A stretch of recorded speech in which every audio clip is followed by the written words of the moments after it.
بسم الله الرحمن الرحيم. الرحمن علم القرآن، خلق الإنسان علمه البيان. الشمس والقمر بحسبان، والنجم والشجر يسجدان. والسماء رفعها ووضع الميزان، ألا تطغوا في الميزان. وأقيموا الوزن بالقسط ولا تخسروا الميزان. والأرض وضعها للأنام، فيها فاكهة والنخل ذات الأكمام. والحب ذو العصف والريحان، فبأي آلاء ربكما تكذبان. خلق الإنسان من صلصال كالفخار، وخلق الجان من مارج من نار. فبأي آلاء ربكما تكذبان. رب المشرقين ورب المغربين، فبأي آلاء ربكما تكذبان. مرج البحرين يلتقيان، بينهما برزخ لا يبغيان. فبأي آلاء ربكما تكذبان. يخرج منهما اللؤلؤ والمرجان، فبأي آلاء ربكما تكذبان.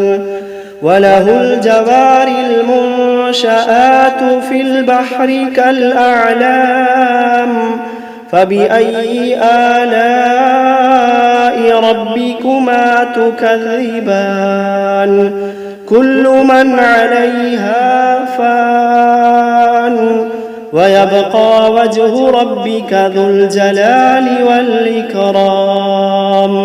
فبأي آلاء ربكما تكذبان.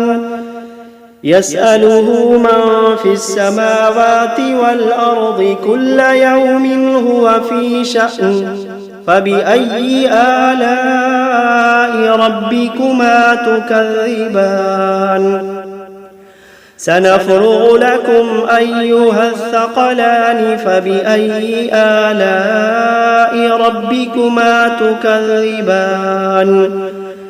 يا معشر الجن والإنس إن استطعتم أن تنفذوا من أقطار السماوات والأرض فانفذوا، لا تنفذون إلا بسلطان.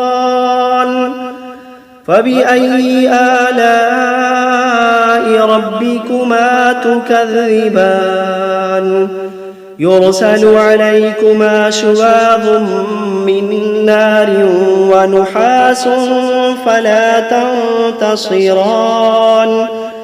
فبأي آلاء ربكما تكذبان. فإذا انشقت السماء فكانت وردة كالدهان. فبأي آلاء ربكما تكذبان. فيومئذ لا يسأل عن ذنبه إنس ولا جان. فبأي آلاء ربكما تكذبان. يعرف المجرمون بسيماهم فيؤخذ بالنواصي والأقدام. فبأي آلاء ربكما تكذبان. هذه جهنم التي يكذب بها المجرمون يطوفون بينها وبين حميم آن فبأي آلاء ربكما تكذبان ولمن خاف مقام ربه جنتان فبأي آلاء ربكما تكذبان ذواتا أفنان فبأي آلاء ربكما تكذبان فيهما عينان تجريان فبأي آلاء ربكما تكذبان فيهما من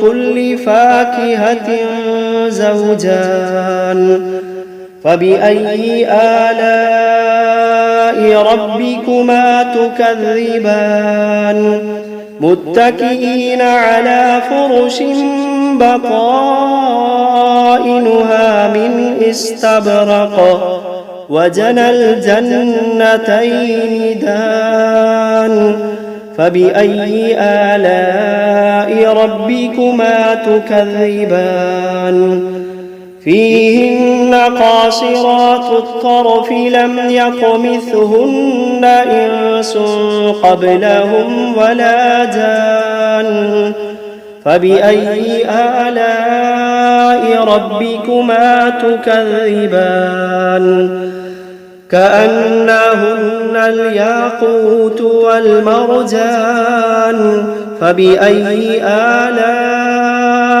ربكما تكذبان هل جزاء الإحسان إلا الإحسان فبأي آلاء ربكما تكذبان ومن دونهما جنتان فبأي آلاء ربكما تكذبان مدهامتان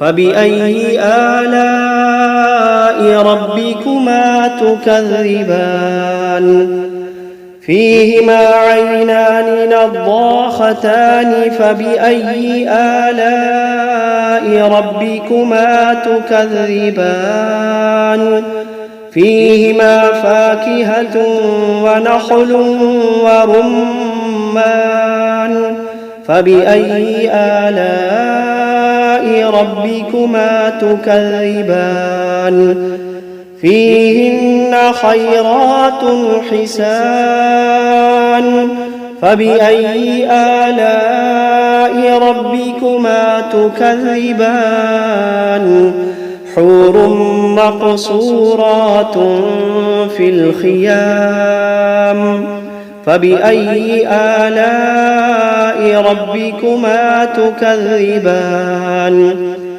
لم يطمثهن إنس قبلهم ولا جان فبأي آلاء ربكما تكذبان متكئين على رفرف خضر وعبقري حسان فبأي آلاء ربكما تكذبان تبارك اسم ربك ذي الجلال والإكرام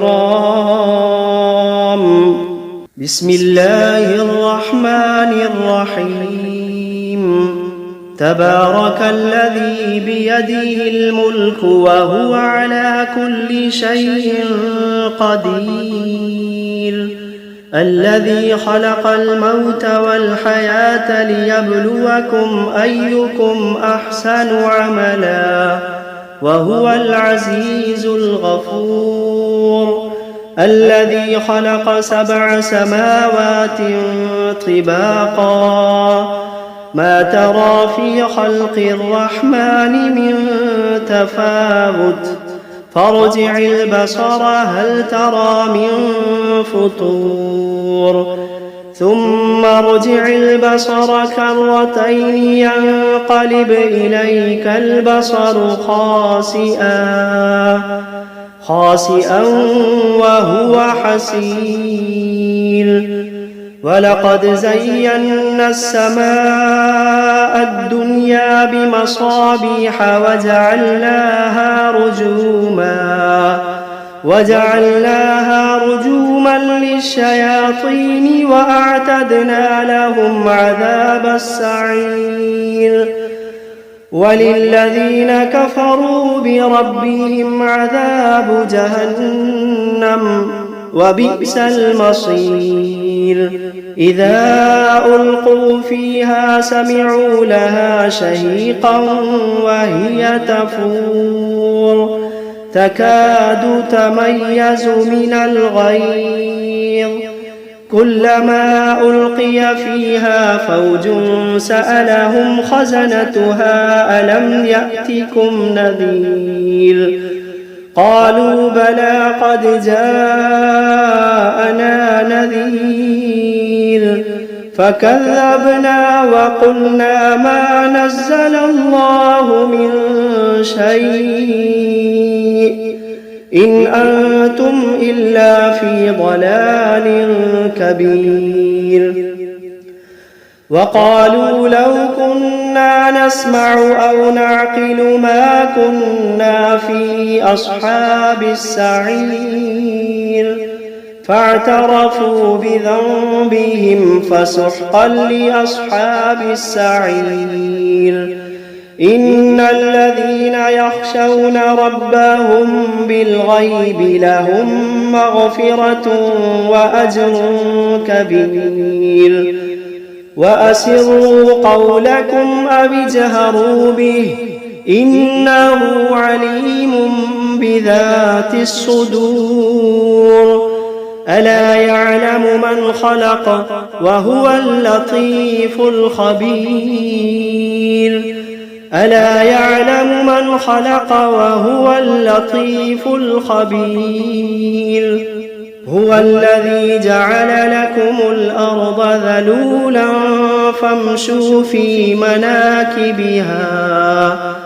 فامشوا في مناكبها وكلوا من رزقه وإليه النشور أأمنتم من في السماء أن يخسف بكم الأرض فإذا هي تمور أم أمنتم من في السماء أن يرسل عليكم حاصبا فستعلمون كيف نذير ولقد كذب الذين من قبلهم فكيف كان نكير أولم يروا إلى الطير فوقهم صافات ويقبضن ما يمسكوهن إلا الرحمن إنه بكل شيء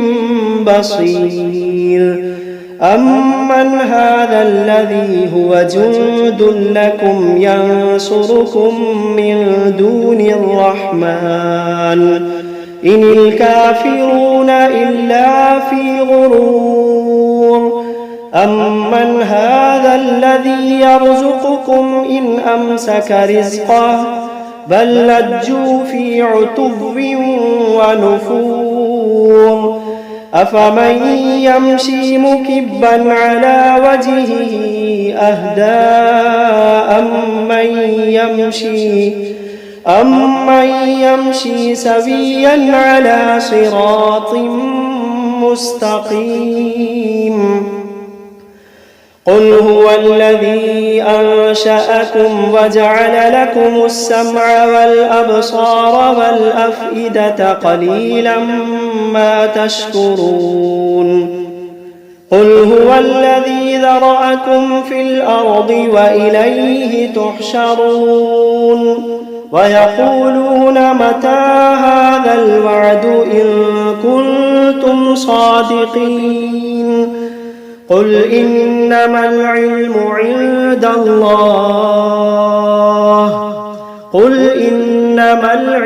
عند الله وإنما أنا نذير مبين فلما رأوه زلفة سيئت وجوه الذين كفروا وقيل هذا الذي كنتم به تدعون قل أرأيتم إن أهلكني الله ومن معي أو رحمنا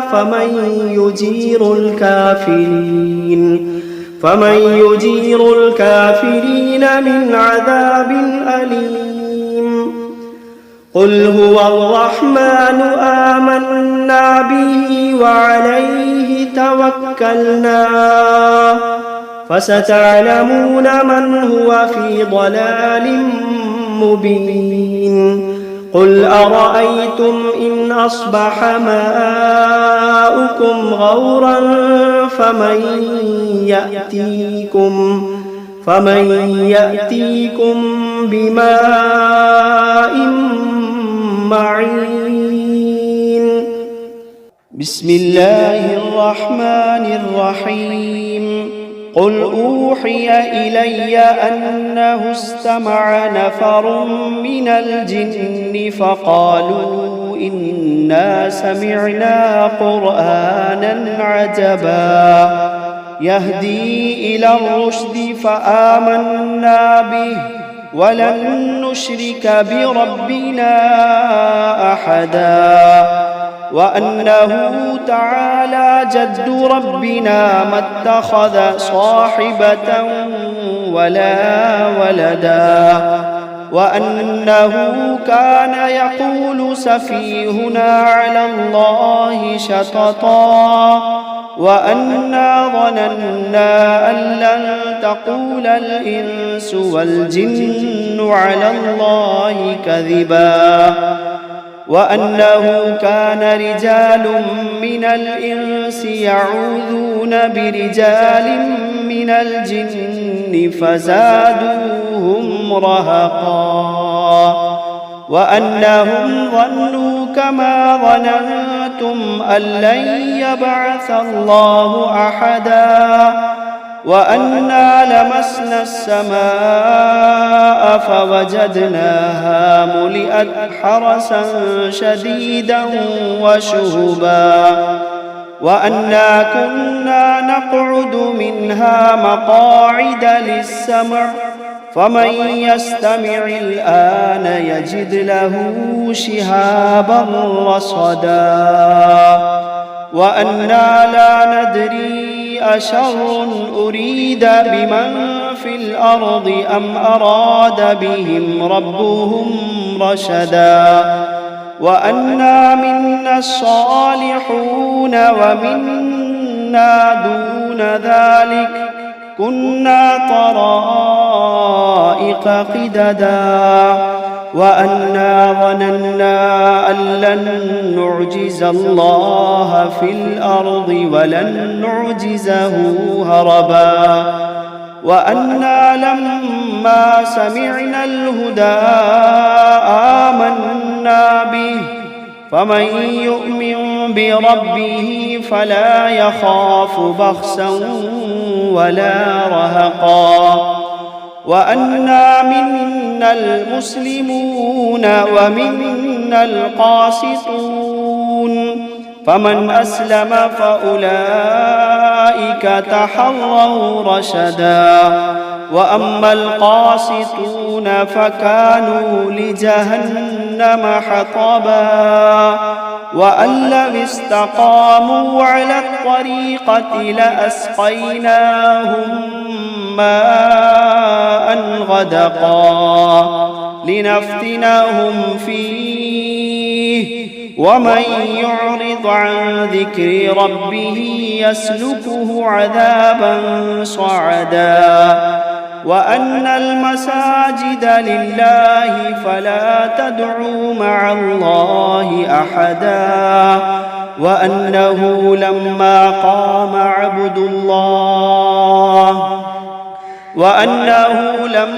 قام عبد الله يدعوه كادوا يكونون عليه لبدا. قل إنما أدعو ربي ولا أشرك به أحدا.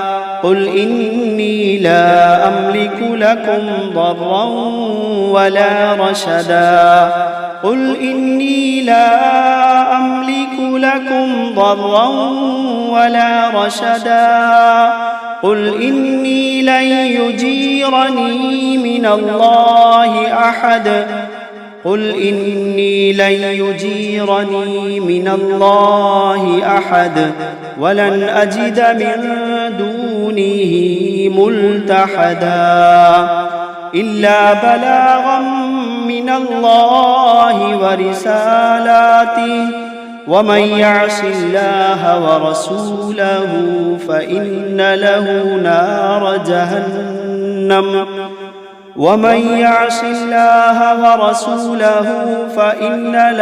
نار جهنم خالدين فيها أبدا. حتى إذا رأوا ما يوعدون فسيعلمون من أضعف ناصرا وأقل عددا. قل إن أدري أقريب ما توعدون أم يجعل له ربي أمدا. عالم الغيب فلا يظهر على غيبه أحدا إلا من ارتضى من رسول فإنه يسلك من بين يديه ومن خلفه رصدا ليعلم أن قد أبلغوا رسالات ربهم وأحاط بما لديهم وأحصى كل شيء عددا.